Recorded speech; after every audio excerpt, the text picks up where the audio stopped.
दिसतोय व्यवस्थित? हो, व्यवस्थित आहे. ओके. अ, नमस्कार, मी सुदेश शिंगळे, परिसर फाउंडेशनकडून मी आपण सर्वांचं स्वागत करतो.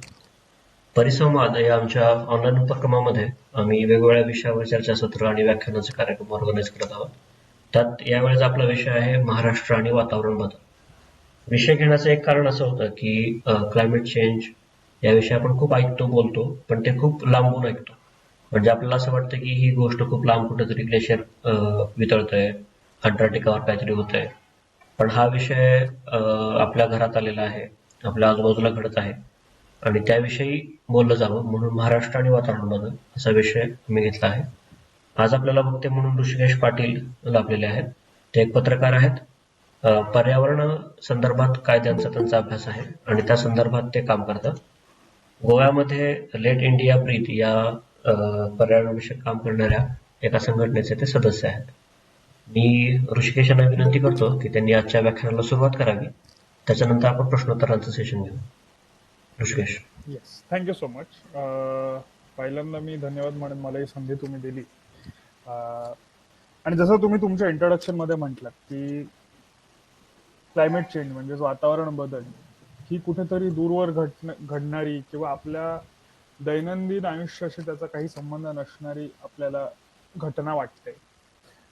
कुठेतरी दूर जगात काहीतरी होतं असं आपल्याला वाटतं, आणि तोच सगळ्यात मोठा प्रॉब्लेम आहे.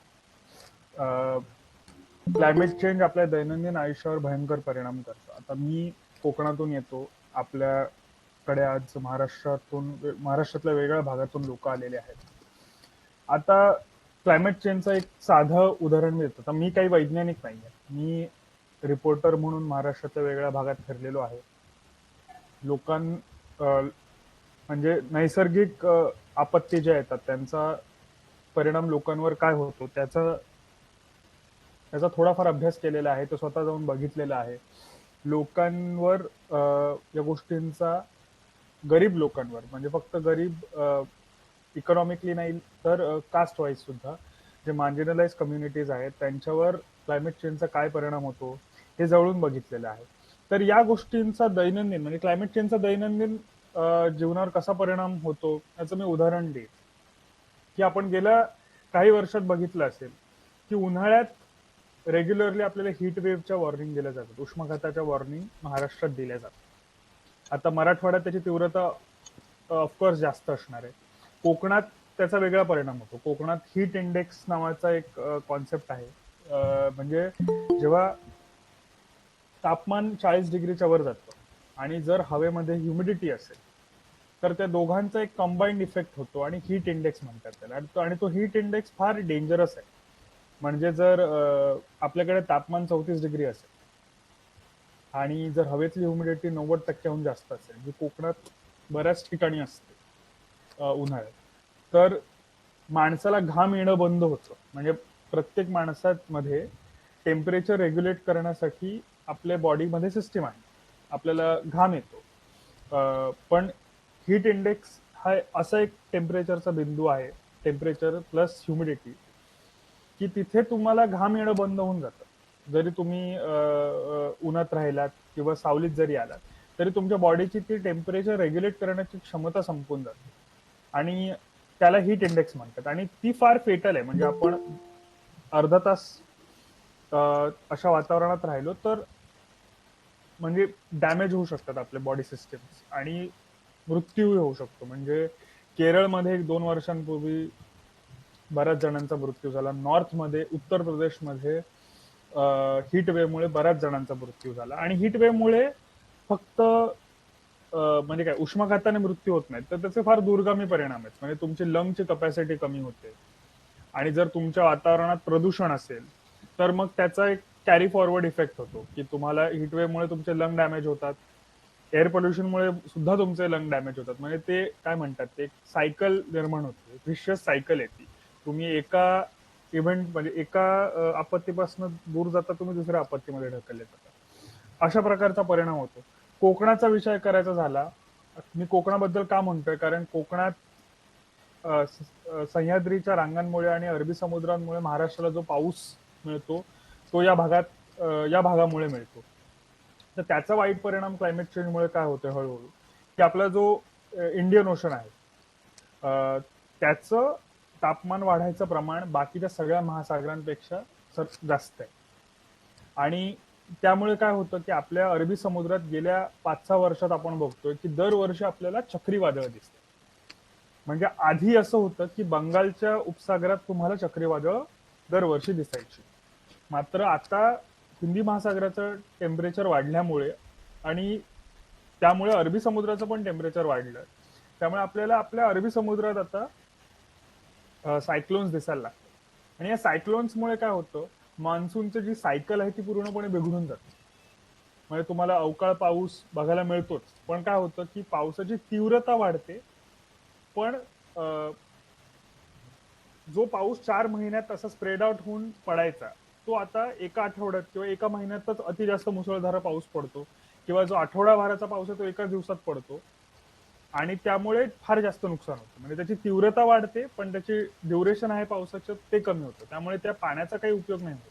म्हणजे त्याच्यामुळे मातीची धूप होते, त्यामुळे लँडस्लाईड होतात. म्हणजे मी 2021 मध्ये, 2019 मध्ये आणि 2020 मध्ये लँडस्लाईड आणि फ्लड रिलीफच्या कामात ऍक्टिव्हली पार्टिसिपेट करत होतो. त्यामुळे मला या गोष्टींची तीव्रता फार जवळनं माहिती आहे. म्हणजे कोल्हापूर आणि साताऱ्यामधली गावाच्या गावं अक्षरशः गायब झालेली आहेत लँडस्लाइड्स भूस्खलनामुळे. बरीचशी गावं ही 100% पाण्याखाली होती. म्हणजे गावातलं जे मंदिर असतं, जे उंच असतं सगळ्यात, त्याचं फक्त एका गावात तर फक्त कुरुंदवाड नावाच्या गावात तर फक्त टोक दिसत होतं त्या मंदिराचं. एवढी भीषण अवस्था त्या क्लायमेट चेंजमुळे झालेली आहे. आणि आणि हे होतच राहणार आहे. म्हणजे जोपर्यंत म्हणजे पृथ्वीचं तापमान हळूहळू वाढतंय ती फॅक्ट आहे, ठीक आहे. पण ते तापमान वाढण्याचं प्रमाण जे असतं ते माणसाच्या व्यवहारांमुळे त्याच्यात बदल होतं. म्हणजे आपण कार्बन डायऑक्साईड मानवी व्यवहारांमुळे जो कार्बन डायऑक्साईडचं उत्सर्जन होतं, कार्बनचं जे उत्सर्जन होतं, त्यामुळे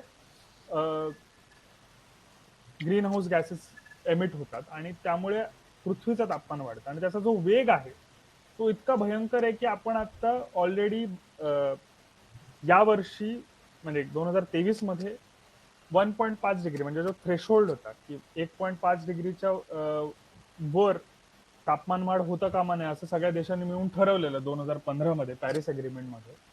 पण तो थ्रेशोल्ड काही दिवसांसाठी आपण 2023 मध्येच क्रॉस केला. त्यामुळे तुम्ही जगभरात बघू शकता किती किती दुर्घटना झाल्या. म्हणजे ऑस्ट्रेलियामध्ये वाईल्ड फायर झाली, युरोपमध्ये फ्लॅश फ्लड झाले, हजारो लोक मेली. पाकिस्तानची तर पूर्ण इकॉनॉमी कोलॅप्स झाली त्याच्यामुळे. म्हणजे तिथे एकतर पहिल्यांदा दुष्काळ पडला आणि त्यानंतर हिमनग वितळून तिथे फ्लॅश फ्लड्स आले आणि जवळपास 1/3 पाकिस्तान पाण्याखाली होता. आणि पाकिस्तान हा गरीब देश, म्हणजे आपला भारत पण काही आपण विकसित देश नाही होत. आपल्यावर या गोष्टींचा फार भयानक परिणाम होतो. म्हणजे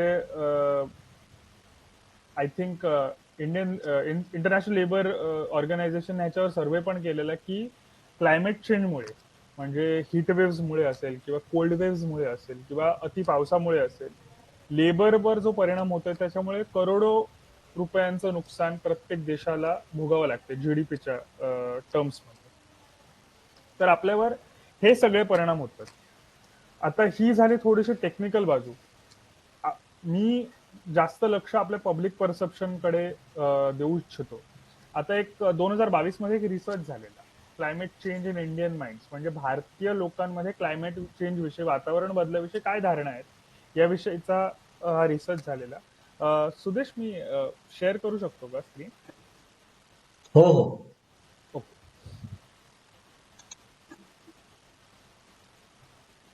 तर मी पूर्ण रिपोर्ट ऑफकोर्स तुम्हाला हे करणार नाही, वाचून दाखवणार नाहीये.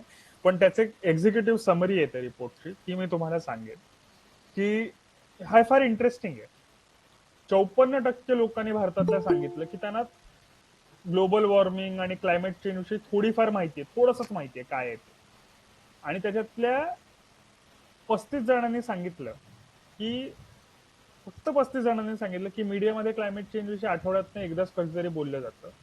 पण जेव्हा क्लायमेट चेंज काय आहे हे लोकांना शांतपणे व्यवस्थित समजावून सांगितलं गेलं, त्यानंतर 84% लोकांनी सांगितलं की क्लायमेट चेंज हा होतोय, म्हणजे त्यांच्या आजूबाजूला हा बदल त्यांना जाणवतो.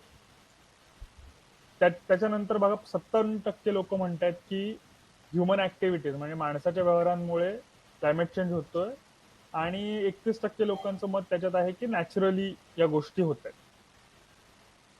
आता आपल्याकडे काय झालंय, मी आता थांबवतो प्रेझेंटेशन. आपल्याकडे काय झालंय की क्लायमेट चेंजला बघण्याचे आपल्याकडे दोन दृष्टिकोन आहेत. आपल्या सामान्य लोकांमध्ये क्लायमेट चेंज विषयी, वातावरण बदलाविषयी फारशी जागरूकता अजिबात नाही. म्हणजे आपल्याला पर्यावरणाचा ऱ्हास दिसतो आणि त्याला जोडून आपण क्लायमेट चेंजकडे बघतो. म्हणजे हे खरं तर दोन वेगळे मुद्दे आहेत. म्हणजे पर्यावरणाचा ऱ्हास आणि क्लायमेट चेंज हे ऍक्च्युली फार वेगळे मुद्दे आहेत. म्हणजे ते कनेक्टेड पण आहेत, पण त्यांच्याकडे दोन वेगळ्या दृष्टीने बघता येतं. आणि दुसरी धारणा अशी आहे आता की क्लायमेट चेंज मध्ये भांडवलशाहीने त्याचं पण मार्केट करून टाकलंय क्लायमेट चेंजचं. म्हणजे आता क्लायमेट इकॉनॉमीमध्ये जॉब्स, ग्रीन इकॉनॉमीमध्ये जॉब्स मिळायला सुरू झालेले आहेत. आता कन्सल्टन्सी एजन्सीज, आता म्हणजे मी 2021 मध्ये सरकार बरोबर काम करत होतो एका फेलोशिपसाठी. माझी वसुंधरा अभियान ते सरकारचं वातावरण बदलावर वातावरण बदलाचा मुकाबला करण्यासाठी जे अभियान चालू झालेलं आहे, त्याच्या पहिल्या वर्षी मी त्या कोहोर्ट म्हणजे त्या अभियानाचा भाग होतो. आणि तेव्हा मला जाणवलं की म्हणजे सरकारने असेल किंवा या मल्टीनॅशनल कंपन्यांनी असेल, वातावरण बदलाचं एक मार्केट तयार करून टाकलेलं आहे. म्हणजे आता काय होतं की मोठ्या मोठ्या आय एम्स मध्ये किंवा एमबीएस मध्ये क्लायमेट चेंज विषयी मॉड्यूल्स तयार झालेले आहेत, त्यांच्या डिग्र्या तयार झालेल्या आहेत, आणि फॉरेन मध्ये जाऊन लोक डिग्र्या घेऊन भारतात येतात. म्हणजे भारतात जमिनी स्तरावर कुठलंही काम केलेलं नसतं, मात्र योजना बनवणाऱ्या लोकांच्या ग्रुप्समध्ये हे लोक सहज शिरतात, कारण मोठ्या मोठ्या कंपन्यांबरोबर हे काम केलेले असतात. आणि हे लोक अख्ख्या महाराष्ट्रासाठी पॉलिसी बनवत असतात. आणि याच्यात गफलत अशी झाली की मी जेव्हा या महाराष्ट्र सरकारच्या प्रोग्राम मध्ये होतो तेव्हा मला जाणवलं की अख्ख्या महाराष्ट्रासाठी यांची एकच स्ट्रॅटर्जी होती क्लायमेट चेंज रोखण्याची किंवा क्लायमेट चेंजचा परिणाम कमी करण्याची.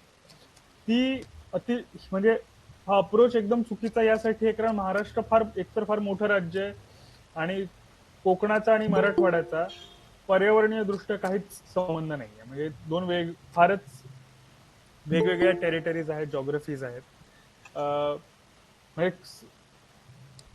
तर तोच सगळ्यात मोठा फोलपणा त्या सगळ्या पॉलिसीचा होता की अख्ख्या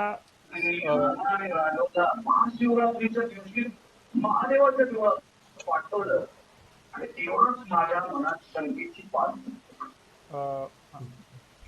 केला डॉक्टर देविदास तुम्ही म्यूट कराल का आवाज? केला म्यूट केलाय. हा, तर मी म्हणत होतो, तर त्या पॉलिसीचा सगळ्यात मोठा प्रॉब्लेम तोच होता की अख्ख्या महाराष्ट्रासाठी एकच प्रोग्राम होता. म्हणजे ऍक्च्युली महाराष्ट्रात असं असलं पाहिजे की कोकणासाठी वेगळा प्लॅन असला पाहिजे, पश्चिम महाराष्ट्रासाठी वेगळा प्लॅन असला पाहिजे, मराठवाड्यासाठी वेगळा प्लॅन असला पाहिजे, विदर्भासाठी वेगळा प्लॅन असला पाहिजे. पण तसं न करता सरकारी योजनांमध्ये एक युनिफॉर्म पॉलिसी राबवली जाते. आता त्याच्यात एप्रिल आणि मे महिन्यात हे झाडं लावायचा प्रयत्न करतात. आता मराठवाड्यात एप्रिल आणि मे मध्ये तुम्ही झाडं लावलं तर त्याला पाणी कुठून देणार? लोकांनाच प्यायला पाणी नसतं, त्यावेळी तुम्ही झाडांना पाणी कुठून घालणार? एवढी साधी गोष्ट त्यांना समजून येत नाही. आणि त्याच्या मागे प्रॉब्लेम हाच आहे की ह्यांना फक्त नंबर्स दाखवायचे असतात. तर मी सावंतवाडीचंच उदाहरण देतो. सावंतवाडीत एका सरकारी प्लॉटवर ह्यांनी गेल्या वर्षी झाडं लावली, बरीच झाडं लावलेली, आणि ती सगळी झाडं मोठी झाली.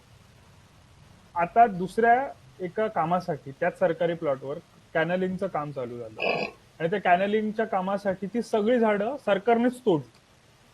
पण त्या वर्षी आमच्या नगरपालिकेला, सावंतवाडी नगरपालिकेला, महाराष्ट्र शासनाचा क्लायमेट लिडरशिपचा अवॉर्ड मिळाला.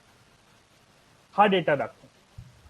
तर अशा प्रकारचा फोलपणा या सगळ्या म्हणजे डेटामध्ये केला जातो आणि बेसिकली क्लायमेट चेंजला फक्त आकड्यांचा एक खेळ बनवला जातो की आम्ही बाबा 2 कोटी झाडं लावली, आम्ही 10 लाख झाडं लावली, 20 लाख झाडं लावली, पण त्या झाडांचं पुढे झालं काय? आणि नुसती झाडं लावून हा प्रश्न सॉल्व्ह होण्यासारखा आहे का, सोडवण्यासारखा आहे का?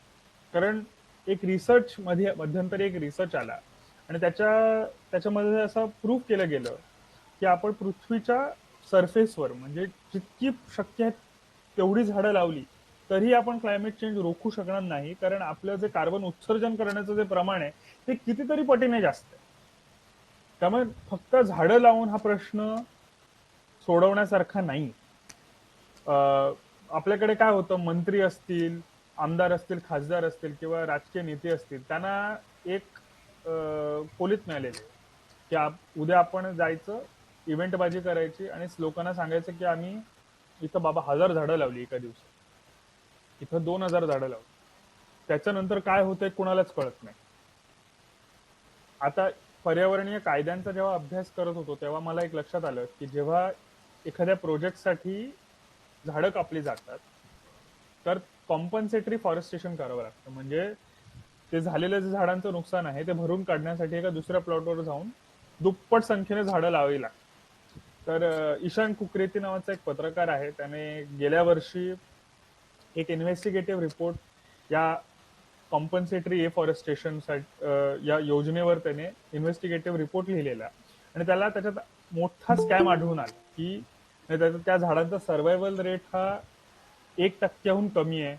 बऱ्याच ठिकाणी जिथे कॉम्पन्सेटरी फॉरेस्टेशन करायचं आहे ती जागा ऍक्च्युअल म्हणजे जिथे प्रोजेक्ट होतोय त्या जागेपासून हजारो किलोमीटर दूर आहे.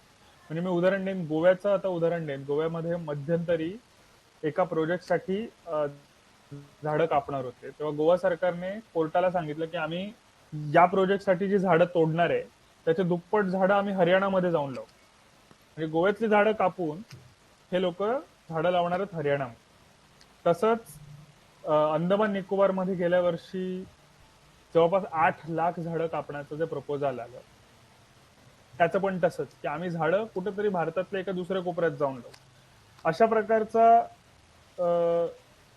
अशा प्रकारचे दावे सरकार करतं. त्याच्यातून तुम्हाला त्याची फोलता जाणून येईल. म्हणजे सामान्य माणसाला हे फार सहजरित्या समजून येऊ शकतं जेव्हा या गोष्टी सहज सोप्या शब्दात सांगितल्या जातात की या योजनांमध्ये किती मोठा प्रॉब्लेम आहे. आणि मला आज मी फार काय म्हणतात, मला या विषयावर फार टेक्निकल गोष्टींमध्ये जायचं नाहीये, कारण वातावरण बदल हा विषय फार सोपा आहे. म्हणजे अजिबात किचकट अजिबात हा मुद्दा नाहीये. फार सोपा मुद्दा आहे, सामान्य लोकांना समजून येण्यासारखा मुद्दा आहे. म्हणजे तुम्हाला जेव्हा म्हणजे आपल्या प्रत्येकाला माहिती आहे की कार्बन उत्सर्जन झालं की पृथ्वीचं तापमान वाढतं आणि तापमान वाढलं आणि आपण करत असलेल्या कृत्यांमुळे जर पृथ्वीच्या वातावरणात बदल झाला तर त्याचे दुष्परिणाम आपल्याला भविष्यात भोगावेच लागणार आहेत. हे आपल्याला सगळ्यांना ही माहिती आहेच, पण त्याची तीव्रता आपल्याला अजूनपर्यंत कळत नाही, कारण मीडियामध्ये याबद्दल कुठेही सांगितलं जात नाही. मीडियाचा विचार केला तर मीडियामध्ये पर्यावरणाविषयी बातम्या कधी असतात, तर कुठली तरी आपत्ती झाली तरच त्या बातम्या येतात. आता दिल्लीमध्ये एअर पोल्युशनचा मुद्दा वारंवार येतो. तो दरवर्षी सप्टेंबर, ऑक्टोबर, नोव्हेंबर, डिसेंबर या महिन्यात येतो. एरवी त्याच्याकडे कोण ढुंकू नाही बघत. त्यामुळे मीडियाची स्पेस फार महत्वाची आहे. मीडियाने जागरूकता याविषयी निर्माण करणं फार गरजेचं आहे आणि त्यामुळे समाजाच्या प्रत्येक क्षेत्रात काम करणाऱ्या लोकांना क्लायमेट चेंज नक्की काय आहे हे समजून सांगितलं पाहिजे. आणि हा क्रायसिस, जो क्लायमेट चेंजचा जो क्रायसिस आहे तो भांडवलशाहीचा क्रायसिस आहे. म्हणजे तो क्रायसिस ऑफ कॅपिटलिझम आहे. आणि हे सांगण्यासाठी मी कम्युनिस्ट असण्याची गरज नाही. हे काय भांडवलशाहीत विश्वास ठेवणाऱ्या माणसाला पण हे मान्य करावंच लागेल की ultimately it's a crisis of capitalism. कारण भांडवलशाहीत आपण फक्त नफ्यासाठी उत्पादन करतो, नफा मिळवण्यासाठी उत्पादन करतो आणि क्लायमेट चेंजचा बेसिक क्लायमेट चेंज ह्याच्यामुळेच सुरू झालेला आहे. कारण आपण आपल्या गरजेपेक्षा जास्त फॉसिल फ्यूल एक्स्ट्रॅक्ट केलेले आहेत, कार्बनचं उत्सर्जन केलेलं आहे. म्हणजे दरवर्षी एक पृथ्वीचा ओव्हरशूट डे असतो. म्हणजे पृथ्वीवर ही संसाधनं आहेत ती रिजनरेट होण्या इतक्या कपॅसिटी पर्यंत म्हणजे माणूस वापरू शकतो असा एक ओव्हरशूट डे असतो. तो माणूस एका वर्षाचा ओव्हरशूट म्हणजे एका वर्षाची संसाधनं मे महिन्यामध्ये म्हणजे 6 महिन्यातच वापरून संपवतो. आणि उरलेले 6 महिने जे पुढचे 6 महिने आहेत ते आपण भविष्यातली संसाधनं म्हणजे ओरबाडतो बेसिकली पृथ्वी. तर म्हणूनच मी म्हणतो की हा क्रायसिस ऑफ कॅपिटलिझम आहे. आणि जोपर्यंत आपण मूलभूत आपल्या व्यवस्थेत बदल करत नाही तोपर्यंत आपण क्लायमेट चेंजचा पराभव करू शकत नाही.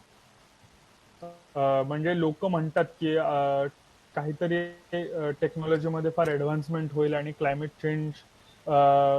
आपण क्लायमेट चेंजला रोखू शकू, किंवा नवीन नवीन टेक्नॉलॉजी येतात त्या म्हणतात की आम्ही वातावरणातनं कार्बन काढून घेऊ.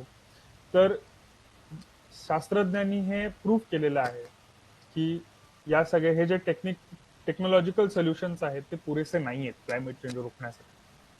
आपल्याला मूलभूत आपल्या व्यवस्थेत बदल करावे लागतील. माणसाच्या गरजा ओळखून विकासाची व्याख्या बनवावी लागेल. फक्त नफा बघून आपण विकास करू शकत नाही.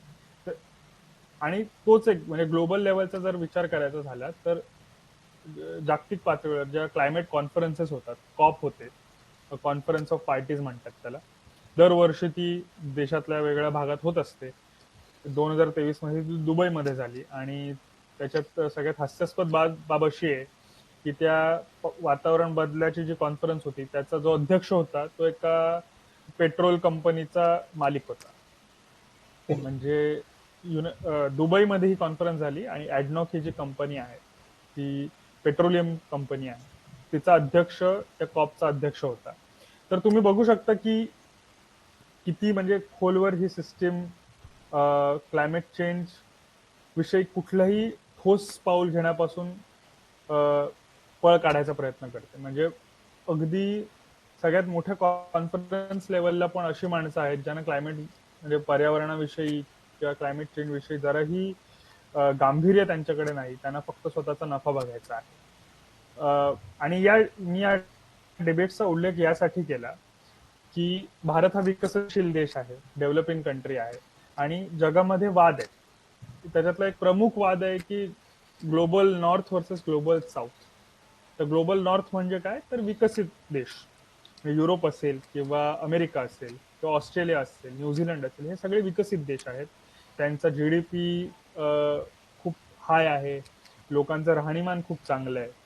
पण या देशांनी त्यांना जी कार्बन स्पेस उपलब्ध होती ती फार आधीच वापरली. म्हणजे इंडस्ट्रियल रेव्होल्युशन नंतर त्यांनी मोठ्या प्रमाणात स्वतःचा विकास केला आणि मोठ्या प्रमाणावर कार्बनचं उत्सर्जन केलं. पण जे विकसनशील देश आहेत किंवा गरीब देश आहेत त्यांना ती संधीच कधी मिळाली नाही आणि ते आत्ता हळूहळू स्वतःचा विकास करतात. म्हणजे भारत असेल, चीन असेल, व्हिएतनाम असेल, हे छोटे छोटे देश आहेत, साऊथ आफ्रिका असतील, हे सगळे डेव्हलपिंग कंट्रीज आहेत. आणि त्यांचं असं म्हणणं आहे की आता तुम्ही क्लायमेट चेंज हा मुद्दा आत्ता वर आलेला आहे आणि हे जे सगळे श्रीमंत देश आहेत ते आता आम्हाला सांगतात की आम्ही आमचं उत्सर्जन कमी करावं, म्हणजे आम्ही आमचा विकास थांबावा क्लायमेट चेंजला रोखण्यासाठी. तर हे दोन वाद आहेत त्याच्यातले. आणि त्याच्यातली एक अनडिनायबल गोष्ट आहे म्हणजे ज्याच्याबद्दल वाद असू शकत नाही अशी ती गोष्ट अशी आहे की म्हणजे पश्चिमी जे देश आहेत त्यांनी क्लायमेट चेंज चं हे भूत आपल्यासमोर उभं केलेलं. म्हणजे क्लायमेट चेंज साठी ते जबाबदार आहेत. कारण त्यांनी अजूनपर्यंत जर तुम्ही बघितलं की अमेरिकेतल्या माणसाचा किंवा युरोपमधल्या माणसाचा जो पर कॅपिटा एमिशन आहे, म्हणजे प्रत्येक माणसामागे जे त्यांचं कार्बन उत्सर्जन आहे ते भारतीय माणसाच्या 23 पट जास्त आहे. जवळपास 23 ते 25 पट ते जास्त आहे. आणि भारतातला जो सामान्य माणूस आहे त्याचं कार्बन उत्सर्जन हे नेग्लिजेबल. तर हे आंतरराष्ट्रीय याच्यातले वाद आहेत आणि त्यामुळे भारताची पोझिशन नेहमी अशी राहिलेली आहे त्या बाबतीत की आम्हाला आमचा विकास करण्याची संधी मिळाली पाहिजे, आम्हाला आमची कार्बन स्पेस ही मिळालीच पाहिजे. आणि ते बरोबरच आहे. एका दृष्टीने तुम्ही बघायला गेलात तर भारताने ही मागणी करावी की आम्हाला आमची कार्बन स्पेस मिळावी आंतरराष्ट्रीय स्तरावर, आणि आम्हाला आमच्या लोकांना गरिबीतून बाहेर काढायची संधी मिळाली पाहिजे, अशा प्रकारचं आर्ग्युमेंट भारतीय सरकार या आंतरराष्ट्रीय कॉन्फरन्सेसमध्ये करत असते.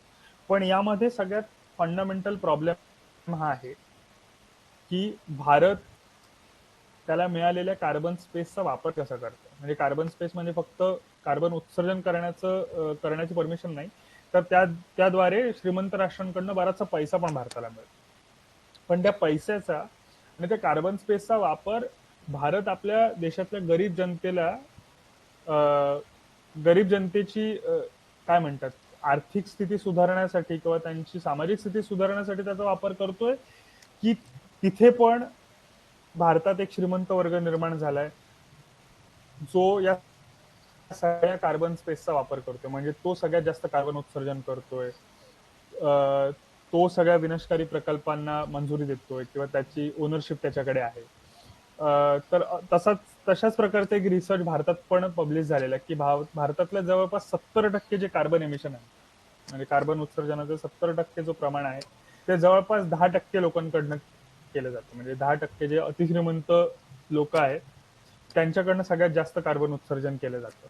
त्यामुळे भारतात पण आर्थिक जी विषमता भयंकर लेवल आहे. म्हणजे आजच द हिंदू मध्ये एक रिपोर्ट आला, द हिंदू वर्तमानपत्रात, की भारतातली जी आर्थिक विषमता आहे ती स्वातंत्र्यापूर्वी जी आर्थिक विषमता होती त्याहूनही आता जी आर्थिक विषमता ही जास्त आहे, असा रिपोर्ट आजच पब्लिश झालेला आहे द हिंदू मध्ये.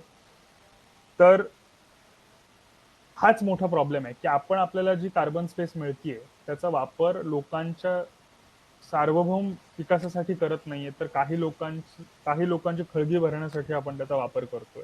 आणि त्यामुळे आपण क्लायमेट चेंज रोखण्यासाठी जोपर्यंत आपण ही सिस्टीम बदलत नाही, जोपर्यंत आपण मूलभूत बदल आपल्या व्यवस्थेत करत नाही, तोपर्यंत क्लायमेट चेंजला रोखण्याचे जे आपले प्रयत्न आहेत ते फोल ठरत जाणार आहे.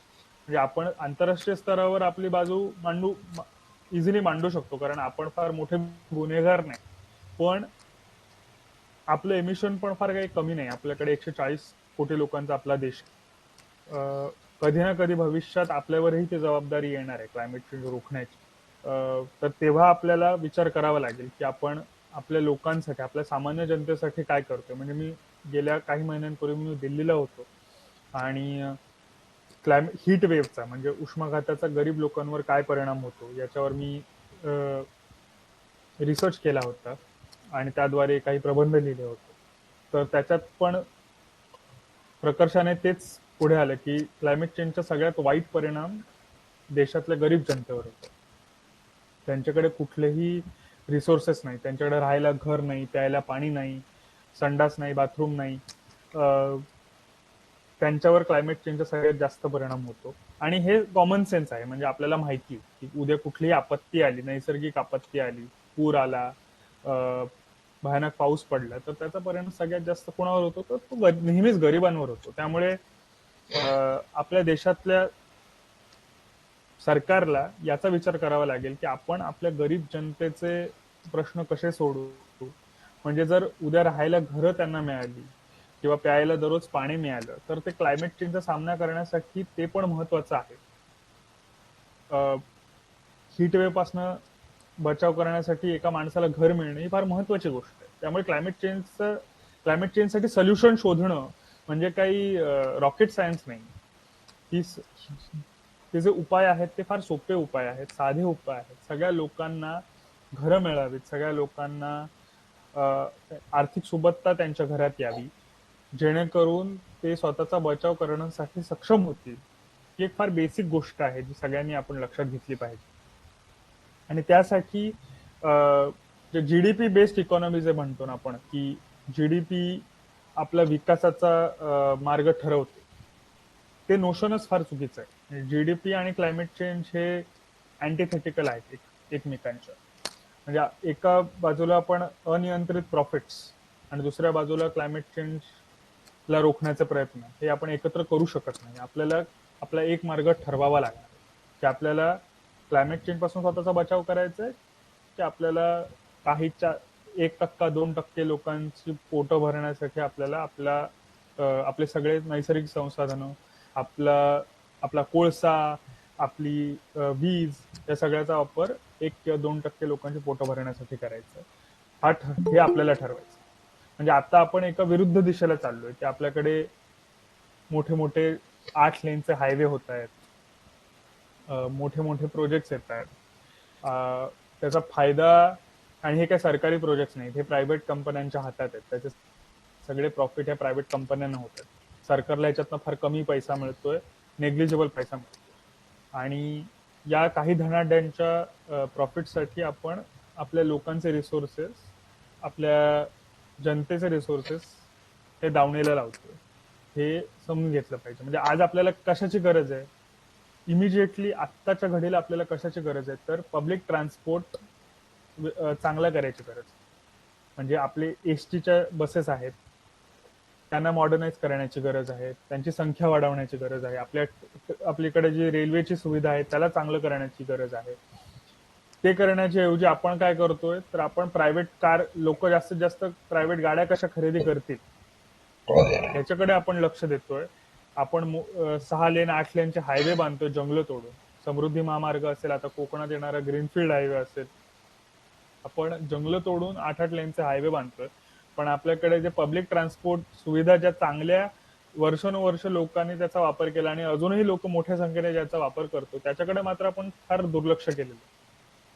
तर या साधे साधे सोल्युशन्स आहेत. म्हणजे क्लायमेट चेंजचे सोल्युशन मी तुम्हाला सांगायचे झाल्यास साधे सोल्युशन आहे. प्रत्येक माणसाला हक्काचं घर मिळावं, प्रत्येक माणसाला रोजगार मिळावा, पब्लिक ट्रान्सपोर्टेशनच्या सुविधा उत्तम झाल्या पाहिजेत, आणि आपल्याकडे जी एक्झिस्टिंग आपली जंगलं आहेत, आपल्याकडचं आपला जो समुद्र आहे, जंगलं आहेत, नद्या आहेत, तलाव आहेत, त्यांना वाचवणं हे या सगळ्या प्रॉब्लेमवरचं सोल्युशन आहे. त्याच्यासाठी काही भले मोठे शोध लावण्याची गरज नाही, किंवा काहीतरी रॉकेट सायन्स किंवा काहीतरी फार अवघड गोष्टी करायची गरज नाही. हे साधे सोपे सोल्युशन्स आहेत, जेणेकरून आपण क्लायमेट चेंजचा सामना व्यवस्थित करू शकतो.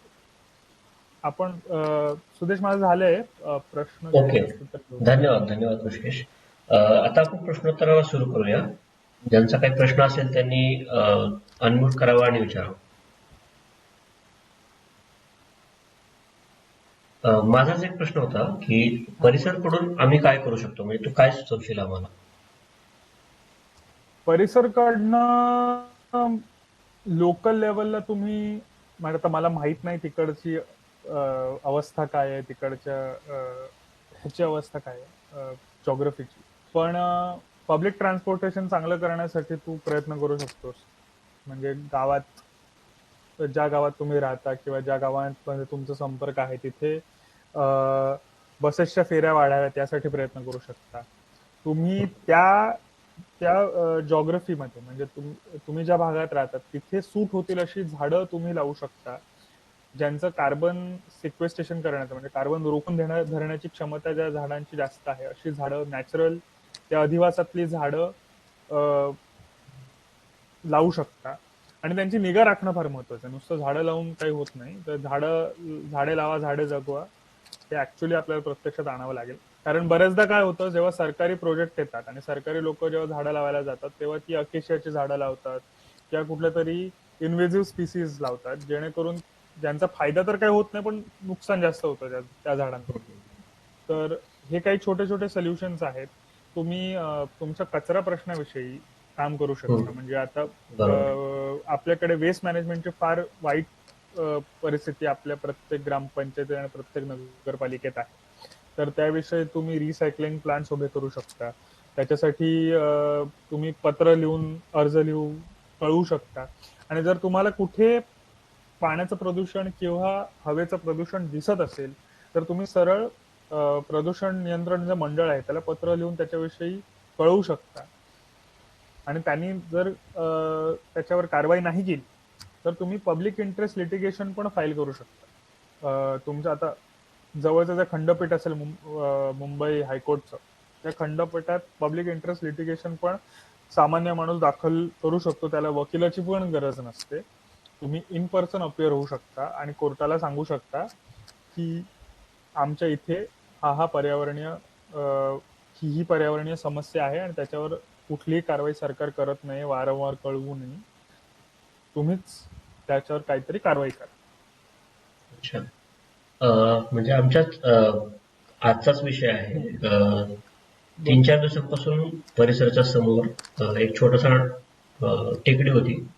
तर ते रस्त्याच्या कामासाठी मुरुम काढायचं चाललं होतं आणि 4 दिवसात हा, ती टेकडी संपली. मग आज म्हणजे आम्ही टेकडे फोडून काढलेली. हा टेकडी फोडून काढली. छोटीशी टेकडी होती, पण हा ती 4-5 हा दिवसामध्ये पूर्ण संपली. ती जागा पण सरकारी होती आणि रस्त्याच्या हम्म. कामासाठी ते मुरुम वापरत आहेत. पण म्हणजे ते जाणवत आहे की आता ते तहसीलदारांना मी फोन वगैरे केला, पण काय असा रिप्लाय नाही आला त्याचा. हम्म. पण आता ते होऊन गेलं, म्हणजे 4 दिवसामध्ये आम्ही काही ऍक्शन घेईपर्यंत तर ती टेकडी संपली पण. बरोबर. पण आता तू त्याच्यावर एक उपाय त्याच्यावर हा आहे की आता त्याच्यावरचं सगळ्यात आता करण्यासारखी गोष्ट अशी आहे की ज्यांनी हे केलंय त्यांच्यावर हो, फाईन, हो. त्यांना पेनल्टी बसावी यासाठी काहीतरी प्रयत्न करू शकतो. म्हणजे हो, हो. एनजीटी म्हणजे जे हरित लवादा आहे आपला राष्ट्रीय हरित लवादा, त्यानं बऱ्याचशा नगरपालिकांवर बऱ्याचशा शहरांवर करोडो रुपयांचे फाईन्स लावले आहेत, म्हणजे त्या गव्हर्नमेंटवर. कारण त्यांनी पर्यावरणाची काळजी घेतली नाही, व्हायलेशन्स केले. तर हो. तशा प्रकारची तू नक्कीच कंप्लेंट लिहू शकतोस. एनजीटी मध्ये करू शकतोस कंप्लेंट, किंवा हायकोर्टमध्ये आय थिंक औरंगाबादचं खंडपीठ असेल ना तो. औरंगाबाद, हो, बरोबर. तर तिथे तुम्ही पीआयएल टाकू शकता, पब्लिक इंटरेस्ट लिटिगेशन, अच्छा. जनहित याचिका. आणि एक दुसरा प्रश्न असा होता की वेस्ट मॅनेजमेंटच्या संदर्भात आम्हाला आहे इंटरेस्ट थोडा, की हा, म्हणजे प्लास्टिक पासून काही वस्तू वगैरे बनवता आल्या, काय करता आलं बरोबर. तर आमचा प्रयत्न आहे तसा. त्यावर बोलूयात हम्म. आपण सविस्तर नंतर, की काय करता येईल आणि काय. माझी वसुंधरा अभियानाचं आता आय थिंक 5वं वर्ष सुरू होईल, 34 की 5वं वर्ष. तर त्यांच्या त्या एका व्हर्टिकल मध्ये वेस्ट मॅनेजमेंट हा एक चॅप्टर आहे त्यांचा. तर तुला जर शक्य झालं तर तुम्ही कलेक्टरशी बोलून, कारण कलेक्टर हा नोडल ऑफिसर असतो माझ्या वसुंधरा हम्म. अभियानाचा, तर त्यांच्याशी बोलून त्यांच्याशी चर्चा करून काहीतरी करायचा प्रयत्न करू शकता. पण ते पण रिस्पॉन्ड अच्छा. करतीलच की नाही त्याची हा, हा. खात्री देता येत नाही. कलेक्टर चांगला असेल तर तो रिस्पॉन्ड करतो, नसेल तर मग माहितीच आहे. अच्छा. सत्यजितचा प्रश्न आहे. सत्यजित अनम्यूट कर आणि विचार. सर नमस्कार. माझा एक प्रश्न आहे. नमस्कार. हा, बोला. अ, आता आपण हे पर्यावरण वगैरे हे सगळं विषय हे करतो, त्याला पर्यावरण आपण झाडं लावणं वगैरे हे सगळं बोलतो. ते हम्म, बरोबर आहे, ते चांगला उपाय आहे, ते केलं पाहिजे. आणि जे आपली जंगलं आहेत ते वाचवली पाहिजेत. हम्म, पण त्यात दुसरा माझा महत्त्वाचा प्रश्न आहे. हम्म. मुळात आपले जे पूर्ण हे पर्यावरण आहे त्याच्यामध्ये जैवविविधता हे खूप महत्त्वाचा हे आहे. हे बरोबर. छोटे जीवजंतू असतील, प्राणी असतील, हे आतापर्यंत कितीतरी जीवजंतू नष्ट झाले किंवा प्राणी नष्ट झाले हा इतिहास आहे. आणि बरोबर. ह्याच्यानंतरही नष्ट होतील. आता समजा हम्म. आपण त्याला पर्याय म्हणून हे वातावरण काय म्हणते क्लायमेट चेंज वगैरे हे सर्व गोष्टी हे करण्यासाठी आपण झाडं लावण्याचा पर्याय देतो. परंतु ही जैवविविधता नष्ट होणे किंवा ती वाचावी ह्यासाठी वेगळं काय करता येईल का? कारण त्याच्यामध्ये एक मी आता काही दिवसापूर्वी एक व्हिडिओ पाहिला, हम्म. की लाख जे असते ना लाख जे तयार होते ते कोणत्या तरी कीटकाच्या विष्ठेपासून तयार होते म्हणे. हो. त्याच्याबद्दल मी व्हिडिओ पाहिला वगैरे. हम्म. परंतु ते ते ते त्या संदर्भात जे काम करणारे लोक होते, कामगार किंवा ते ते उद्योग करणारे लोक होते, हम्म. त्यांचं म्हणणं होतं की वातावरण बदल झाल्यामुळे ते कीटक नष्ट होत चाललेत. समजा उद्या एक कीटक नष्ट झाले वातावरण बदलामुळे, भविष्यात तुम्हाला ते नंतर हम्म. तुम्ही अनेक झाडे लावताल, हम्म. परंतु हे नष्ट झालेले जैवविविधता असेल ते असेल त्या बाबतीत नाही नाही, काय 100. त्याला काय उपाय? उपाय हा साधा सरळ उपाय हा आहे की आपल्याकडे जी जंगलं आहेत त्यांना वाचवलं पाहिजे. म्हणजे मी तेच म्हणतो की आपण निसर्गाला तयार करू शकत नाही, माणूस हा निसर्ग तयार करू शकत नाही. आपण उद्या एका प्लॉटवर 10 झाडं लावली म्हणून आपण उद्या तिथं जंगल उभं करू शकत नाही.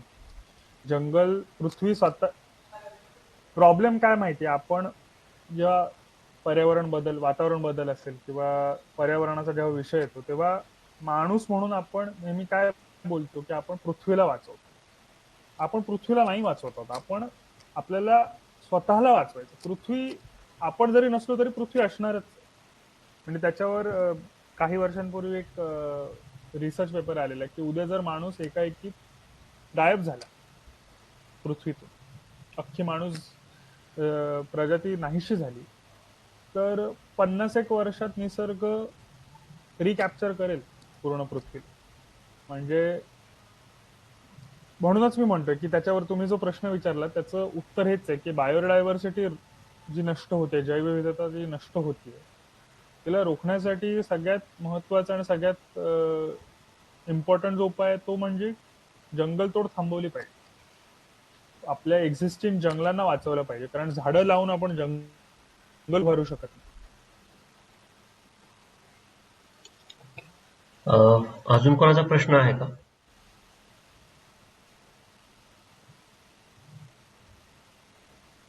कोणाचा प्रश्न असेल तर अनम्यूट करा आणि विचारा.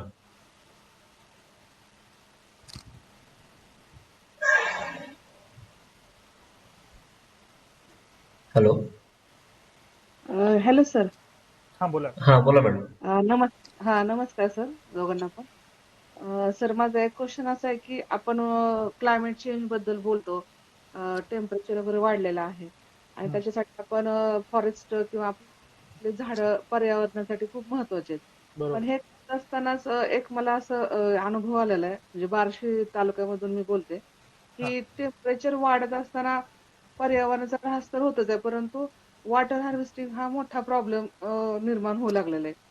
म्हणजे हं, प्रत्येकाने जर विचार केला तर मी माझ्या प्लॉटिंग मध्ये कशा पद्धतीने वॉटर हार्वेस्टिंग करू शकते, लोकल लेवलला आपण काम करायचा विचार जर केला तर, किंवा स्टुडंट मध्ये जर अवेअरनेस निर्माण करायचा असेल तर मला हं. वाटतं लोक पुढेपासून कशा पद्धतीने, म्हणजे कमी वेळेमध्ये चांगला आउटपुट आपल्याला मिळण्यासाठी काय अशी एक योजना आहे का विद्यार्थ्यांना थ्रू मला करता येईल असं? मी तेच म्हटलं की वॉटर हार्वेस्टिंग तर काळाचे म्हणजे करावंच लागणार आहे आपल्याला, कारण ग्राउंड वॉटरची लेवल कमी होतीये. पाऊस इरॅटिक होणार आहे, म्हणजे कमी जास्त होत राहणार आहे. सरकारच्या योजना आहेत, म्हणजे कारण मी सरकारबरोबर 1 वर्ष काम केलं, मला माहिती आहे की सरकारच्या वॉटर हार्वेस्टिंग बद्दल योजना आहेत, ते त्याच्यासाठी अनुदान पण उपलब्ध करून देतात. पण प्रॉब्लेम तोच आहे की आपल्या सरकारी व्यवस्था एवढी कुजलेली आहे आतून की ते लोकांपर्यंत या योजनांबद्दल काहीच माहिती जात नाही, पोहोचत नाही. तर तुम्हाला मी मी जे मगाशी सुदेशला म्हटलं की माझी वसुंधरा अभियान सरकारचा जो महाराष्ट्र सरकारचं जे अभियान आहे त्याच्या अंतर्गत वॉटर हार्वेस्टिंग ची पण योजना आहे. तर तुम्ही डिस्ट्रिक्ट कलेक्टर, तुमच्या जो जिल्ह्याचा कलेक्टर असेल किंवा प्रत्येक तुमची जी ग्रामपंचायत असेल किंवा तुम्ही ग्रामपंचायत आहे की नगरपालिका आहे मॅडम? नगरपालिका आहे सर, बार्शी नगर. बरोबर. तर नगरपालिकेचा एक नोडल ऑफिसर असणार माझी वसुंधरा अभियानाचा. तर तुम्ही एक काम करू शकता की त्याच्याशी संपर्क साधा, त्या नोडल ऑफिसरशी. तुम्हाला इंटरनेटवर माहिती मिळेल किंवा तुम्ही तिथे जाऊन म्हणजे नगरपालिकेच्या कार्यालयात गेलात आणि तिथे विचारलं माझी वसुंधरा विषयी कोण काम बघतंय, तर ते तुम्हाला त्या माणसाविषयी माहिती देतील. तुम्ही 2 गोष्टी करू शकता. एक आरटीआय सरळ माहितीच्या अधिकाराखाली तुम्ही विचारू शकता की तुमच्या तालुक्यात वॉटर हार्वेस्टिंगसाठी काय काय उपाययोजना केल्या गेल्या आहेत, जेणेकरून तुम्हाला माहिती नाही. जर केली नसेल तर त्यांना तिथे सांगावं लागेल की आम्ही काही केलेलं नाही. तर मग त्याच्यानंतर तुम्ही त्या अधिकाऱ्याशी चर्चा करून तुमच्या तालुक्यात वॉटर हार्वेस्टिंग म्हणजे प्रत्येक नवीन बिल्डिंगला आता वॉटर हार्वेस्टिंग करणं बंधनकारक करण्यात आलेलं आहे. पण ते कोण करत नाही, कायद्याची अंमलबजावणी होत नाही. त्यामुळे ती थोडी मेहनत आपल्याला एक जागरूक नागरिक म्हणून ती थोडी मेहनत घ्यावी लागणार आहे की तुम्हाला आरटीआय टाकावे लागतील, माहिती अधिकाराखाली माहिती मागावी लागेल, त्या अधिकाऱ्यांची चर्चा करावी लागेल. जर तो अधिकारी ऐकत नसेल तर त्या जिल्ह्याच्या कलेक्टरला जाऊन तुम्हाला भेटावं लागेल. तर अशा प्रकारच्या काही गोष्टी तुम्हाला कराव्या लागतील. म्हणजे त्याचं काही सोपं उत्तर नाहीये. प्रॉब्लेम तोच आहे की तुम्हाला व्यवस्थेबरोबर जगायचं आहे, त्यामुळे व्यवस्थेबरोबर तुम्हाला वाटाघाटी कराव्याच लागणार. हो सर, छान गायडन्स केला, थँक्यू सर. तर पण मला असं आपण वाटतं जेव्हा की आपण आपल्या लेवलला पण म्हणजे बांधकाम करत असताना एक जागरूक नागरिक म्हणून देखील आपण अवेअरनेस दाखवून वॉटर हार्वेस्टिंग केलीच पाहिजे कंपल्सरी, मला असं वाटतं. 100%. किंवा तुम्ही घराला तुम्ही ज्यावेळेस येणे कराल किंवा तुम्ही परमिशन द्याल तर मला असं वाटतं नगरपालिकेने आता इथून पुढच्या ह्याच्यामध्ये कंपल्सरी वॉटर हार्वेस्टिंग असायलाच पाहिजे असं वाटतं मला. म्हणजे सगळ्यात मोठी गोष्ट जी तुम्ही करू शकता ही जागरूकता पसरवू शकता लोकांमध्ये. म्हणजे हो सर. कंपोस्टिंग करणं आपल्या भारतातल्या खेडेगावांमध्ये किंवा छोट्या शहरांमध्ये फार सोपं आहे. म्हणजे वेस्ट मॅनेजमेंट विषयी बोलायचं झालं तर कंपोस्टिंग करणं ऑर्गॅनिक म्हणजे जो वेट वेस्ट आहे त्याचं कंपोस्टिंग करणं जैविक कचऱ्याचं फार सोपं आहे. ते पण आपण करत नाही. त्यामुळे ती जागरूकता लोकांमध्ये पसरवणं फार गरजेचं आहे.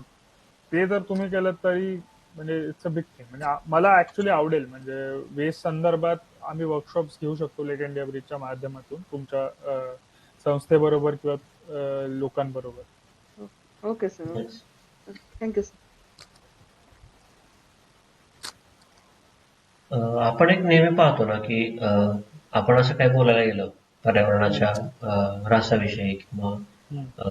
तर लगेच हे म्हणतात लगेच एक सूर येतो की आता मग प्रगती कशी होणार, विकास कसा होणार, बरोबर. डेव्हलपमेंटसाठी हे करावंच लागेल. तर हे असे जे नरेटिव्ह सेट केले जातात किंवा जाणीवपूर्वक हवा दिली जाते अशा गोष्टींना, तर त्याच्याविषयी अवेअरनेससाठी काय करता येईल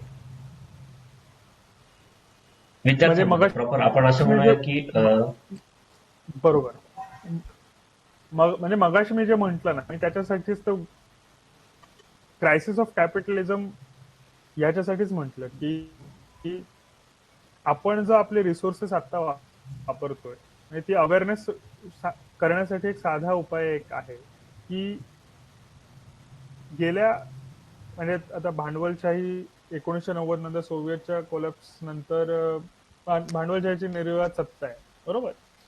गेल्या 30 वर्षात तुम्ही जर डेटा काढून बघितलं कुठल्याही देशाचा म्हणजे जे भांडवलशाहीचे वेस्टर्न देश असतील किंवा भारतात पण असतील पोस्ट लिबरलायझेशन, आपण लोकांच्या म्हणजे ऍब्सोल्यूट इनइक्वालिटीमध्ये आपण ऍब्सोल्यूट इनइक्वालिटी आपण कमी करू शकलो का हा साधा प्रश्न आपण विचारू शकतो ना की काय विकास झाला बाबा असं तुम्ही जो म्हणताय लोकांचा काय विकास केला. इनइक्वालिटी तर आपल्याकडे वाढलेली आहे.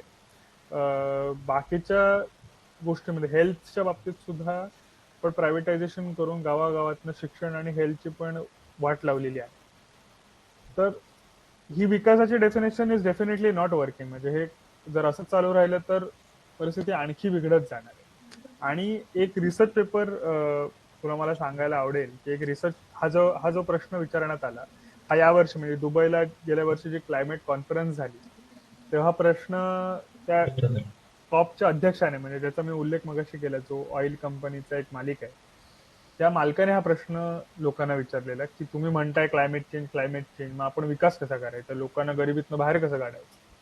तर शास्त्रज्ञांनी त्याच्यावर एक व्यवस्थित म्हणजे फक्त शास्त्रज्ञ नाही जे इकॉनॉमिस्ट आहेत त्यांनी पण एकत्र येऊन एक खूप चांगला प्रबंध त्याच्यावर लिहिला आणि त्यांनी प्रूफ केलं की आपण सगळ्या लोकांचा विकास करत क्लायमेट चेंजचा मुकाबला पण व्यवस्थित करू शकतो. मी तुला त्याची लिंक पाठवेन ऍक्च्युली. त्याच्याबद्दल मला कमी वेळात सांगता येणार नाही पण त्याच्यात त्यांनी व्यवस्थित प्रूफ केलेलं आहे की सगळ्या लोकांना बेसिक सोयी सुविधा पुरवून आपण क्लायमेट चेंजचं पण इफेक्टिव्हली म्हणजे कार्बन इमिशन आपलं कमी करू शकतो आणि क्लायमेट चेंजचा मुकाबला करू शकतो. अजून कोणाचा काही प्रश्न आहे का?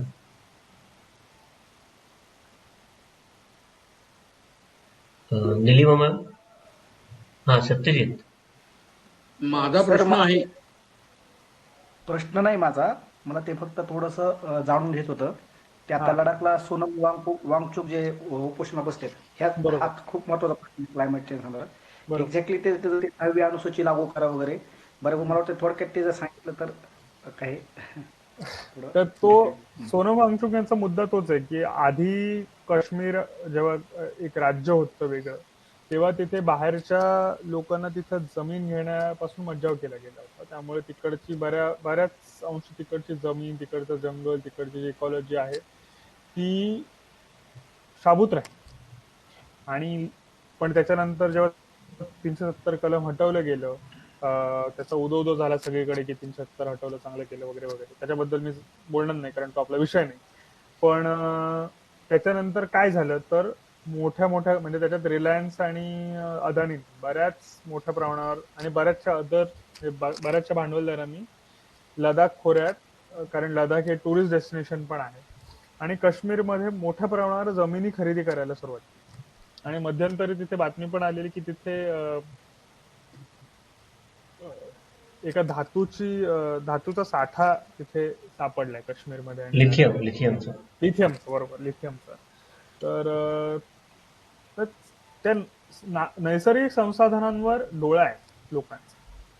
तर त्याच्या विरुद्धच सोनम वांगचुक आता तिथे उपोषणावर बसलेले आहेत. माझ्या मते आज 14वा दिवस आहे, 14वा ते 15वा दिवस त्यांच्या उपोषणाचा आज आहे. तर त्यांचं त्याच्या विरोधात उपोषण चालू आहे की क्लायमेट चेंजच्या प्रश्नाकडे लक्ष दिलं गेलं पाहिजे. आणि आपल्याला एक लक्षात घेण्यासारखी गोष्ट आहे की म्हणजे लडाख असेल किंवा उत्तरेकडची जी हिमालयातली जी राज्य आहेत, म्हणजे नॉर्थ ईस्ट पण असेल किंवा हिमालयातली राज्य असेल, काश्मीर असेल, त्यांच्यावर क्लायमेट चेंजचा सगळ्यात मोठा परिणाम होणार आहे आणि तो इमिजिएट परिणाम होणार आहे त्यांच्यावर. कारण जेव्हा बर्फ वितळतो तेव्हा फ्लॅश फ्लड्स येतात आणि हिमालयात जेव्हा पूर येतो तेव्हा सगळं उद्ध्वस्त होऊन जातं. म्हणजे तिथे मार्जिन ऑफ एरर फार कमी आहे. तिथे जे फ्लॅश फ्लड्स येतात त्याच्यामध्ये दरवर्षी शेकडो लोक मरतात. यावर्षी तुम्ही बघितलं हिमाचलमध्ये काय झालं, उत्तराखंड आणि हिमाचलमध्ये कशा प्रकारचा पूर आले आणि किती नुकसान झालं. अरुणाचलमध्ये पण तुम्ही बघितलं असेल, अख्खच्या एक धरण वाहून गेलं पुरामध्ये. तर त्याच्या विरुद्धच त्यांची लढाई चालू आहे सोनम वांगचुक यांची. अजून कोणाला काही प्रश्न आहे किंवा काही जोडायचं असेल तर जोडू शकता. हॅलो. हा, बोला. हा. सार्वजनिक वाहतूक व्यवस्था जी आहे त्याची महाराष्ट्रात तर अत्यंत वाईट परिस्थिती आहे. अख्ख्या देशात पण तीच परिस्थिती असणार आहे. ती सार्वजनिक वाहतूक व्यवस्था आता युरोपातले देश जागे झालेत. सार्वजनिक वाहतूक व्यवस्थेला ते जास्त प्राधान्य देतात. मी असं ऐकलं की काही देशात सार्वजनिक वाहनानं फ्री प्रवासाला प्रोत्साहन दिलेलं आहे किंवा निर्णय घेतलेले आहे. आपल्याकडे ती अपेक्षा नाही आहे, पण सार्वजनिक वाहतूक व्यवस्था कमीत कमी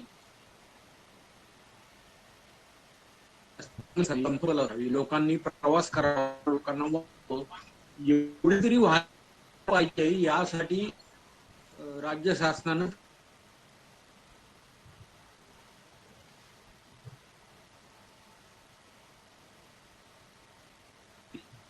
कायदेशीर काय कारवाई करता येईल याबाबत पण जरा मार्गदर्शन करावं.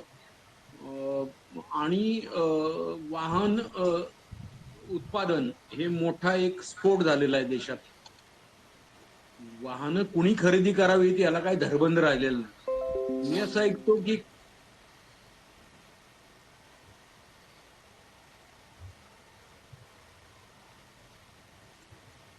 देशात अशी परिस्थिती आहे की वाहनं खरेदी करतात आणि कुठेही गाड्या पार्क करतात.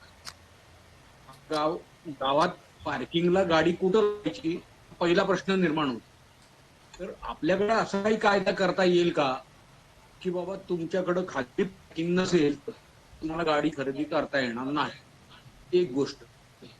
आणि सार्वजनिक वाहतूक व्यवस्था जी चांगली नाही आहे ती चांगली करण्यासाठी, त्यांची फ्लीट वाढवण्यासाठी, वाहन चांगली होण्यासाठी कायदेशीर त्यांच्यावर काही सरकारवर काही कारवाई करता येईल का याबाबत जरा मार्गदर्शन करावं. आता याचं उत्तर थोडस जटिल आहे, पण फार चांगला प्रश्न आहे ऍक्च्युली.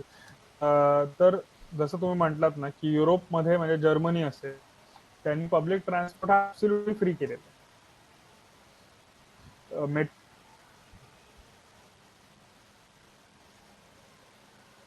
एका आयडीच्या जोरावर तुम्हाला कुठेही फिरता येतं. दुसरं उदाहरण मी देईन सिंगापूरचं. सिंगापूरमध्ये पार्किंग चार्जेस एवढे जास्त ठेवले त्यांनी की जेणेकरून लोक कारचा वापर शहरात करूच शकणार नाहीत. म्हणजे सिंगापूरमध्ये 2018 मध्ये की 2017 मध्ये पोल्युशनचा प्रश्न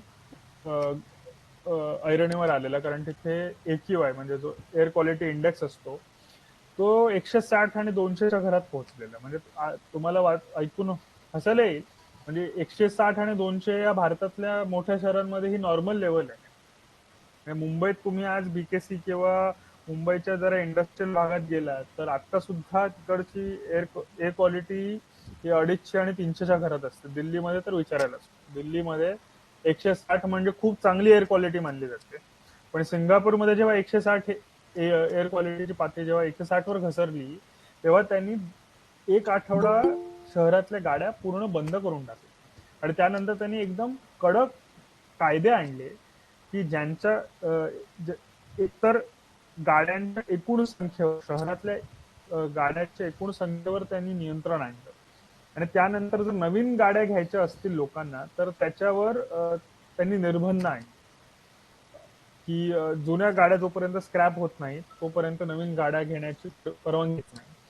दुसरी गोष्ट, पार्किंग चार्जेस वाढवले. म्हणजे शहरात पार्किंगचे चार्जेस एवढे वाढवले की माणूस दोनदा विचार करेल स्वतःची गाडी आणायच्या आधी तो पब्लिक ट्रान्सपोर्टचा वापर करेल. आता हे सगळं भारतात आणायचं झाल्यास प्रमुख अडचणी असे आहेत की आपण याविषयी म्यूट कराल काय? हा, केला. ओके. भारतात याच्याविषयीची अडचण अशी आहे की आपल्याकडे कार घेणं हा स्टेटस सिम्बॉल आहे. ठीक आहे. कार घेणं हा स्टेटस सिम्बॉल आहे. म्हणजे प्रत्येक माणसाला मध्यम वर्गातनं उच्च मध्यम वर्गात किंवा लोअर मिडल क्लास मधून मिडल क्लास मध्ये येण्यासाठी स्वतःकडे कार असावी असं वाटतं. आणि हाच प्रॉब्लेम आहे. म्हणजे आपल्याकडे स्टेटस सिम्बॉल कार असणं हा झालेला आहे. त्यामुळे एका माणसाकडे 2-2, 3-3, 4-4 गाड्या बऱ्याचशा श्रीमंत घरांमध्ये आहेत. आता मी ज्या राज्यात राहतो, ज्या राज्यात काम करतो, गोवा, तिथे म्हणजे हे खूप चांगलं उदाहरण आहे गोव्याचं. गोव्यामध्ये पब्लिक ट्रान्सपोर्ट नावाची व्यवस्थाच नाही. गोव्यात कार असणाऱ्या लोकांची संख्या एवढी जास्त आहे. गोव्यातला पर्सन टू कार रेशो, म्हणजे एका माणसामागे कार असण्याचा रेशो भारतात सगळ्यात जास्त आहे. 99% लोकांकडे इथे कार आहे. त्यामुळे इथे पब्लिक ट्रान्सपोर्टेशनच नाही. त्यामुळे गावातल्या गरीब माणसाला जर शहरात यायचं असेल तर त्याला आपल्याकडे महाराष्ट्रात जसे लालपरी प्रत्येक गावागावात येते अजून पण, तशी इथे व्यवस्थाच नाही. इथे प्रायव्हेट बसेस आल्या तर येतात. त्यामुळे इथे वर्षानुवर्ष पब्लिक ट्रान्सपोर्ट चांगली करायची मागणी लोक करतायत. पण ती अजून अंमलात आणली जात नाहीये, कारण जे बस ड्रायव्हर आहेत किंवा बस चालक आहेत किंवा बसचे जे ओनर आहेत त्यांची फार मोठी लॉबी आहे आणि ते कधीच हे बदल येऊ देत नाही. तर पहिल्यांदा आपल्याला पर्यावरण हा जो प्रश्न आहे तो राजकीय पटलावर आणावा लागतो. म्हणजे आपल्याकडे पर्यावरण हा कुठेही राजकारणाचा भाग नाही.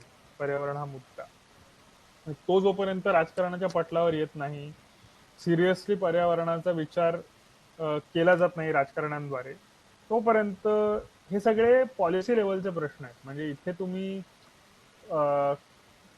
म्हणजे एकटा व्यक्ती म्हणून किंवा उद्या तुम्ही पीआय टाकून याविषयी फार काही करू शकत नाही. कारण जोपर्यंत सरकार आपल्या योजनांमध्ये बदल घडवून आणत नाही, पॉलिसी लेवलला काही बदल घडवून आणत नाही, तोपर्यंत तुम्ही नागरिक म्हणून एकटे काय करणार? मग तुम्हाला जर पॉलिसी बदल आणायचा असेल तर तुम्हाला संघटित व्हावं लागेल. संघटित होऊन पर्यावरण हा मुद्दा प्रत्येक राजकीय पक्षाने स्वतःच्या मॅनिफेस्टो मध्ये घ्यावा. त्याच्यासाठी म्हणजे कन्स्ट्रक्टिव्ह ऍक्शन घ्यावी, त्यावेळी प्रयत्न करणं गरजेचं. म्हणजे आता मी विचार करतो मराठवाडा असेल किंवा कोकण असेल. आता मराठवाड्यात शेतीचा एवढा मोठा प्रश्न आहे, पाण्याचा एवढा मोठा प्रश्न आहे, पण अजून पण पर्यावरण किंवा क्लायमेट चेंज, वातावरण बदल हा महाराष्ट्रात काही फार मोठा विषयच नाही राजकारण्यांचा. कोकणातून सुद्धा पर्यावरणाविषयी काही फार म्हणजे आंदोलनं होतात, पण त्याचं राजकीय त्याच्यात मला कुठेही नरेटिव्ह दिसत नाही. त्याविषयीची चर्चा राजकारणात कुठे दिसत नाही. त्यामुळे आम्ही आता प्रयत्न तेच करतोय कोकणात, की पर्यावरणाचा मुद्दा हा एक प्रमुख मुद्दा म्हणून कोकणातल्या राजकारणात यावा, त्यासाठी आम्ही प्रयत्न करतोय. आणि असाच प्रयत्न प्रत्येकाने केला पाहिजे त्यांच्या भागात. गोव्यामध्ये आम्ही फुटपाथ, म्हणजे चांगले फुटपाथ व्हावेत, लोकांना चालण्यासाठी जागा निर्माण व्हाव्यात, त्यासाठी पीआय टाकले. आणि त्याच्यामुळे आम्ही 4-5 गावांमध्ये आणि 4-5 छोट्या छोट्या शहरांमध्ये सरकारला आम्ही फुटपाथ बांधायला भाग पाडलं, सायकल ट्रॅक बांधायला भाग पाडलं. तर तशा प्रकारचे काही स्टेप्स तुम्ही तुमच्या भागात घेऊ शकता. पण फंडामेंटली तुम्हाला हा राजकीय विषय बनवावा लागेल, सामाजिक विषय बनवावा लागेल मोठा. त्यानंतरच हे बदल घडून येऊ शकतो. ओके. निलिमा मॅडम, काही प्रश्न होता? प्रश्न म्हणण्यापेक्षा जी वस्तुस्थिती आहे आजची, हम्म. अ, ती समजून घेणं आणि म्हणजे आपण जे येणाऱ्या पिढ्या आहेत, म्हणजे अगदी छोटी मुलं असतील अंगणवाडीपासनं, तर त्यांच्यामध्ये जर जागृती निर्माण केली तर ह्यावर जास्त इफेक्टिव्ह सोल्युशन मिळू शकतं. म्हणजे छोटे छोटे प्रश्न त्यांच्या समोर नेऊन त्यातनं म्हणजे पुढच्या पिढ्या घडवताना संस्कार असे झाले पाहिजे की जाणीव निर्माण झाली पाहिजे पर्यावरणाविषयी. लास्ट टाइम आम्ही ट्रेकिंगला गेलेलो पाटगाव वगैरे ह्या भागामध्ये, तर म्हणजे आम्ही एक 11 जण होतो, माझे मिस्टर वगैरे आम्ही सर्व. तर लिटरली लोक दारू पिऊन धरण क्षेत्रामध्ये काचेच्या बाटल्या टाकतात, त्या फोडतात, प्लास्टिक वगैरे नेऊन म्हणजे पार्सल नेऊन म्हणजे जे काही विध्वंसकपणे वागतात. तर म्हणजे हे एक आपल्या वागणुकीचाच भाग झाला की आपण कसं वागतोय. तर ह्यात मूलतः जर बदल झाला, आपली वागणूक आपल्याला बदलता आली तर खूप मोठा बदल घडू शकतो. म्हणजे असं मला वाटतं. आणि फॉरेस्ट डिपार्टमेंट वगैरे जे आहेत, तर त्यांनी त्यांचे काही रूल्स स्ट्रिक्ट करायला पाहिजे जंगल वाचवण्यासाठी. तर तसं काही दिसत नाही, कारण आम्ही गेल्यानंतर एवढं सारं पेटवलेलं होतं. म्हणजे आमच्या ग्रुपमध्ये आम्ही जे मेंबर होते त्यांनी पाणी ओतून जंगलामध्ये लागलेला वणवा जो होता तो विझवण्याचा प्रयत्न केला. म्हणजे अगदी खारीचा वाटा होता त्याच्यात आमचा. तर हे सगळं थांबवलं पाहिजे किंवा ह्याविषयी जागृती होणं माणसांना, म्हणजे ह्याची भीषणता समजणं जास्त गरजेचं आहे असं मला वाटतं. म्हणजे हम्म. नाही, बरोबर आहे, बरोबर आहे. 100% बरोबर आहे. त्याच्याबद्दल काही दुमत असण्याचं कारणच नाही. हम्म. मी तेच म्हटलं की आपण जेव्हा जोपर्यंत स्वतःमध्ये जागरूकता निर्माण करत नाही तोपर्यंत राजकारणामध्ये पण जागरूकता कुठून येणार? आपल्या बरोबर. समाजाचंच एक प्रतिबिंब आहे राजकारण. हिरा मॅडम हात ह्या वर केलाय. संदर्भात हा, बोला बोला मॅडम. म्हणजे शाळेमध्ये काही शालेय अभ्यासक्रमात म्हणजे कृतीशीलपणे काही राबवता येईल का असं बघितलं पाहिजे. म्हणजे म्हणजे आता जो पर्यावरणाचा अभ्यास असतो मुलांना, हम्म. तो काही मला पुरेसा वाटत नाही. म्हणजे नक्कीच. हम्म. तर ऍक्च्युली बरोबर. पुढे काय प्रॉब्लेम फेस करायला लागणार आहेत आपल्याला. म्हणजे लास्ट टाइम न्यूज मध्ये येत होतं की युरोपा जो एक चंद्र आहे गुरुचा, त्याच्यावरती ऑक्सिजन सापडला. म्हणजे हम्म. आहे ऑक्सिजन, आणि मग 10 लोकांना पुरेल एवढा ऑक्सिजन आहे. तर तो आपल्याला पुरेसा म्हणजे नसणार आहे एवढ्या लोकांना, आणि तो खर्च आपल्याला परवडणारा नसणार आहे म्हणजे सर्वसामान्य लोकांना.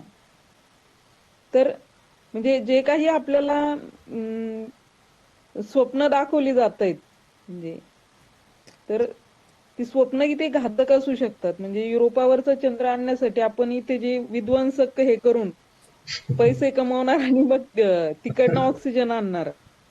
तर म्हणजे असे छोटे छोटे ह्याच्यातनं आपण जाणीव निर्माण करू शकतो की हे नाही आपल्याला हम्म. परवडत. जे आहे तेच आपण संवर्धन करून, संरक्षण बरोबर. करून त्याची निगा जर केली तर आपल्यासाठी जास्त फायद्याचं असेल. हे म्हणजे अगदी प्रायमरी लेव्हल पासून ह्याची जागृती निर्माण केली पाहिजे. ते संवेदना प्रॅक्टिकल जागवल्या पाहिजे प्रॅक्टिकल माणसांच्या. करून आलं पाहिजे. ते नुसता थिअरीचा नाही, उपयोग नाही. म्हणजे हा मुद्दा प्रॅक्टिकल. महत्वाचा यासाठी आहे कारण आपल्याला म्हणजे आमच्या जनरेशन मध्ये किंवा तरुण मुलांमध्ये किंवा आत्ताच्या जेनझी मध्ये आत्ताच एक विचार चालू आहे की अरे आपण आता काय पृथ्वीला वाचू शकत नाही किंवा आपण आपल्याला वाचू शकत नाही. आता काय कोणतरी धनाढ्य माणूस उद्या चंद्रावर काहीतरी शोधेल किंवा मंगळावर काहीतरी शोधेल आणि आपण तिकडे जाऊन राहू भविष्यात. अशा प्रकारचं विचित्र मांडणी बरेच जण करतात आणि या मांडणी मागे विचार हेच आहे की आत्ताच्या प्रश्नांकडे लोकांचं लक्ष जाऊ नये. आपण कुठेतरी लोकांना स्वप्न दाखवत राहू आणि त्या स्वप्नांच्या जोरावरच आपण आता जी परिस्थिती आहे ती जैसे ते चालूच राहील अशा प्रकारची व्यवस्था चालू ठेवण्याचाच बरं. हे सगळे म्हणजे चालू ठेवण्याचाच हे प्रयत्न आहेत सगळे. मला आणि एक ऍड करायचं होतं. हा, बोला मॅडम. प्लास्टिकचा वापर स्त्रियांकडनं जास्त होतो. म्हणजे मी पण एक उदाहरण आहे त्यात, की नवीन काहीतरी बघितलं की त्याच्याविषयीचं अट्रॅक्शन वाटतं आणि आपण ते घरात आणतो. बऱ्याच वेळेस ते आपल्या वापरात फार म्हणजे 1-2 वेळेस वापर होतो आणि तसं पडून राहतं. म्हणजे मी पण स्वतःविषयी तसं ऑब्झर्व्ह केलं आणि मला जाणवलं. तर स्त्रियांमध्ये सुद्धा ह्या गोष्टीचं म्हणजे प्लास्टिक ही खूप मोठी म्हणजे पर्यावरणाला हानी करणारी गोष्ट आहे. तर ह्या विषयीची जागरूकता होणं म्हणजे जसं म्हणजे शिक्षणासाठी स्त्री शिक्षणासाठी ज्योतिबांनी हे केलंय तसं निसर्गाच्या ह्याच्यासाठी आपण आधी स्त्रियांना तरी जागरूक केलं पाहिजे असं मला वाटतं, की हां ठीक आहे बाबा तुम्ही प्लास्टिकचा अतिवापर टाळा. म्हणजे घराघरांमध्ये खूप मोठ्या प्रमाणात वापर होतो आणि नवीन हे मार्केटमध्ये आलं म्हणजे त्याचं थोडंसं डिझाईन हे ते असलं, की म्हणजे घरात घेऊन येतात बायका. म्हणजे त्यात मला पण सुरुवातीच्या काळात होतं अट्रॅक्शन, अजून पण थोडंफार आहे. तर हा एक मुद्दा घेऊन पण हे होऊ शकतं, की बरोबर. काही कॅम्पेन किंवा कॅम्पेन होऊ कुठेतरी शकते या मुद्द्यावर. हां बोला सर.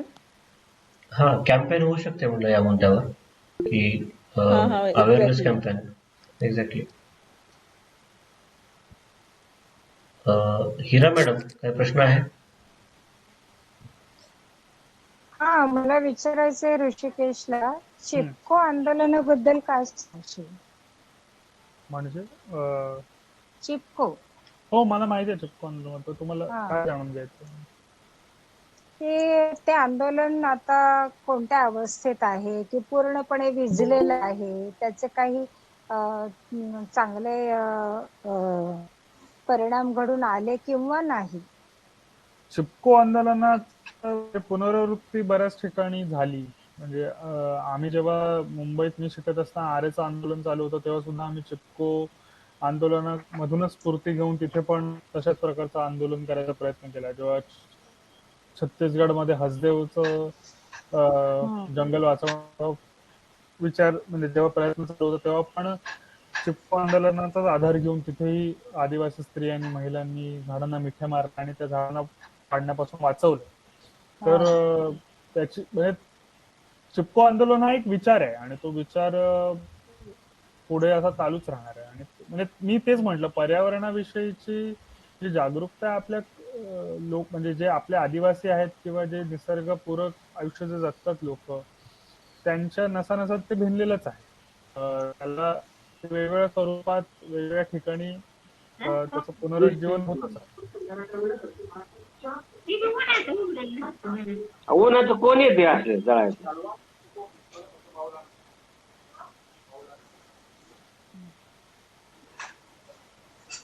हा, ते बोला.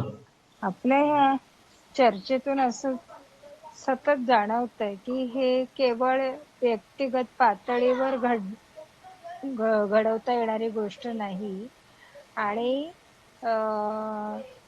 शासन कुठलंही असो पण सरकारी पातळीवरूनच जोपर्यंत ह्याच्यासाठी बरोबर.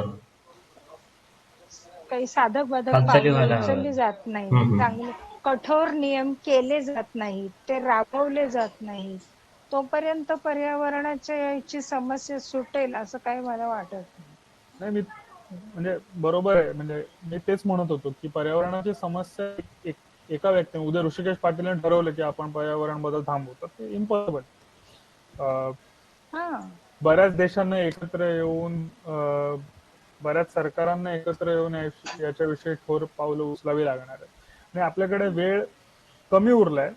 आम्ही असं म्हणणार हम्म. नाही की वेळ निघून गेली आहे, पण आपल्याकडे वेळ कमी उरलेला आहे याविषयी. म्हणूनच मी म्हटलं की मूलभूत बदल घडून येणं गरजेचं आहे. आपल्याकडे प्रॉब्लेम असा आहे ना की म्हणजे आपल्या काही जणांच्या बोलण्यातनं पण तो विषय येतो आणि तो मुद्दा येत राहतो की लोक काय विचार करतात की आपण म्हणजे आपल्या वैयक्तिक आयुष्यात बदल घडवणं हे महत्वाचं आहेच, पण होतं असं की आपण जेव्हा फक्त वैयक्तिक आयुष्याविषयी बोलतो तेव्हा लार्जर जे सिस्टमिक इश्यू आहेत म्हणजे व्यवस्थात्मक जे इश्यूज आहेत त्यांच्याकडे आपण दुर्लक्ष करतो.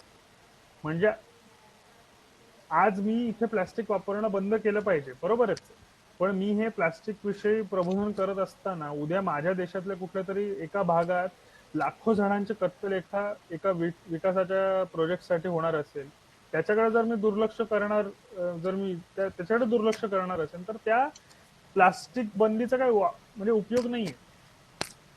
एका विस्तृत परिक्षेपात बघायचं झालं तर मी माझ्या वैयक्तिक आयुष्यात बदल घडवून आणेनच, पण याचा अर्थ असा नाही की मी ज्या अवघड जे प्रश्न आहेत, जे शासकीय पातळीवर किंवा व्यवस्थात्मक पातळीवर जे प्रश्न आहेत, त्यांच्याकडे दुर्लक्ष करून चालणार नाही. त्याच्याकडे उलट आपल्याकडे अजून जास्त लक्ष देण्याची गरज आहे. बरोबर. मला वाटतं बऱ्याच प्रश्नांची उत्तरं ऋषिकेशने दिली. खूप कमी म्हणजे वेळामध्ये ऋषिकेशने यायचं मान्य केलं, त्याबद्दल मी ऋषिकेशचे आभार मानतो. आणि आजच्या या कार्यक्रमासाठी आपण सर्व आलात त्याबद्दल आपल्या सर्वांचे आभार मानतो. यापुढं जर अशा काही विषय आपल्याला घेता आला किंवा एखादं काय म्हणू आपण एखादं अभ्यास सत्र जर घेता आलं किंवा PILच्या संदर्भात काही माहिती घेता आली तर निश्चितच आपण ऋषिकेशला परत विनंती करू की असं एखादं अभ्यास सत्र आमच्यासाठी घ्यावं. ओके. हॅलो सुदेश. हा बोला मॅडम. हॅलो. ऋषिकेशला आणल्याबद्दल मी तुझे आभार मानते. ओके. Thank you madam. तो माझ्या मुलीचा मित्र आहे. अच्छा. त्याला आठवत नसेल तर वैदेही.